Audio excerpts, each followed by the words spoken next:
ಸುಳ್ಯ ಪುತ್ತೂರು ಹೆದ್ದಾರಿಯ ಬೈತಡ್ಕ ತಿರುವು ರಸ್ತೆಯಲ್ಲಿ ಅಪಾಯಕಾರಿ ಹೊಂಡ ಗುಂಡಿಗಳಿದ್ದು ವಾಹನ ಚಾಲಕರಿಗೆ ಮತ್ತು ಸಾರ್ವಜನಿಕರಿಗೆ ತುಂಬಾ ತೊಂದರೆಯಾಗುತ್ತಿತ್ತು.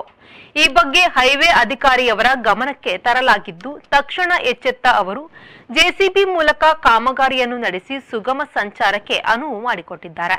ಈ ಬಗ್ಗೆ ಹೈವೇ ಅಥಾರಿಟಿಯವರ ಗಮನಕ್ಕೆ ತರಲಾಗಿದ್ದು ತಕ್ಷಣ ಎಚ್ಚೆತ್ತ ಅವರು ಜೆಸಿಬಿ ಮೂಲಕ ಕಾಮಗಾರಿ ನಡೆಸಿ ಸುಗಮ ಸಂಚಾರಕ್ಕೆ ಅನುವು ಮಾಡಿಕೊಟ್ಟಿದ್ದಾರೆ. ಬೈತಡ್ಕ ತಿರುವು ರಸ್ತೆಯಲ್ಲಿ ಉಬ್ಬು ತಗ್ಗುಗಳಿದ್ದು ಅಪಘಾತದ ವಲಯವಾಗಿ ಮಾರ್ಪಟ್ಟಿತ್ತು. ಈ ಬಗ್ಗೆ ಹೆದ್ದಾರಿ ಇಲಾಖೆಯವರ ಗಮನಕ್ಕೆ ತರಲಾಗಿತ್ತು. ಹೆದ್ದಾರಿ ಇಲಾಖೆಯ ಎಕ್ಸಿಕ್ಯೂಟಿವ್ ಇಂಜಿನಿಯರ್ ಮಹಾಬಲ ಹಾಗೂ ಸುಳ್ಯ ತಹಶೀಲ್ದಾರ್ ಮಂಜುನಾಥ್, ಸುಳ್ಯ ಪಿಡಬ್ಲ್ಯೂಡಿ ಇಂಜಿನಿಯರ್ ಪರಮೇಶ್ವರ ಅವರು ತಕ್ಷಣವೇ ಎಚ್ಚೆತ್ತು ಜೆಸಿಬಿ ಮೂಲಕ ಕಾಮಗಾರಿ ನಡೆಸಿ ರಸ್ತೆಯಲ್ಲಿದ್ದ ಉಬ್ಬುತಗ್ಗುಗಳನ್ನು ಸರಿಪಡಿಸಿ ಸುಗಮ ಸಂಚಾರಕ್ಕೆ ವ್ಯವಸ್ಥೆ ಕಲ್ಪಿಸಿದ್ದಾರೆ.